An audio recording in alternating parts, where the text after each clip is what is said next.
This brief video demonstrates the updated function of the Admit to Inpatient Order. This update supports the new CMS 2 midnight rule. We're here in POM. The new Admit order is contained within all order sets that have admission orders. For this demonstration, I'm going to choose the order directly from the a la carte menu.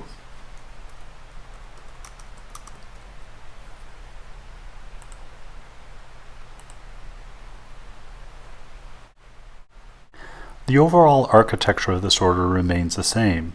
You'll notice the two required fields that were present before, admission diagnosis and register patient to service. There are two new required fields, anticipated length of stay and justification for inpatient admission. I'll first fill in the two required fields that we already know about. Now that I've filled in these two fields, I'll move on to the new fields.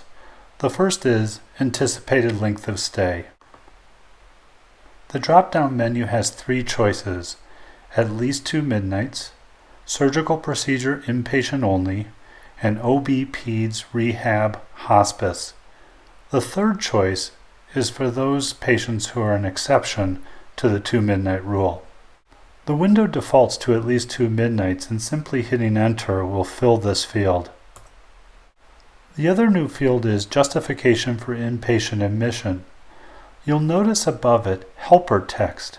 This has 8 choices, and it's simply longer verbiage of what you'll find here in the drop-down menu. You see the list of 8 justifications.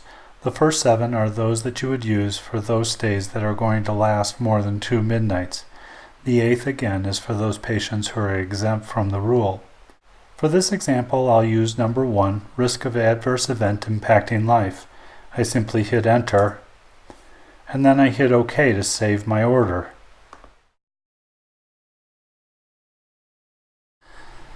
One other element to demonstrate is what happens for nurses, allied health professionals, and physicians who do not have admitting privileges.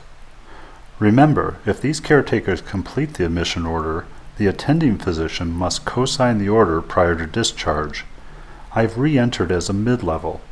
I've filled out the other required fields, but you'll notice that there's one extra field, admission order co-signer.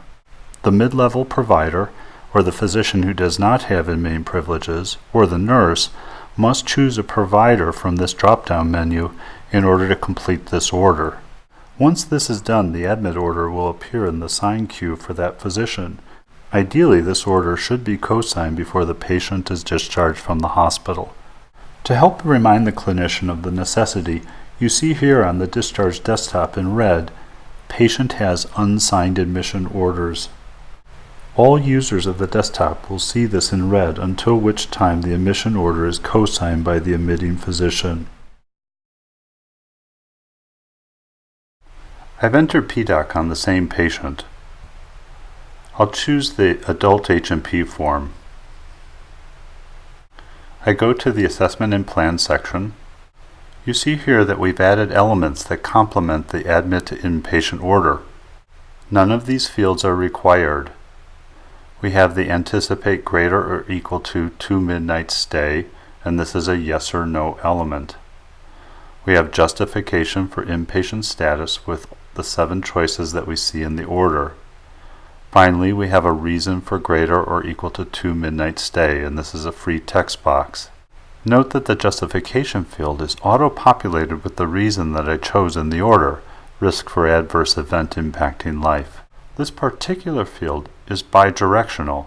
That is, if I chose the PDOC template before I did the order and chose a justification, this would auto-populate in the order, and vice versa. Again, these are not required fields and are added here to assist you completing the documentation for the 2 midnight rule.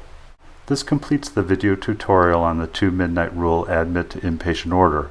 Thank you for visiting the Learning Center.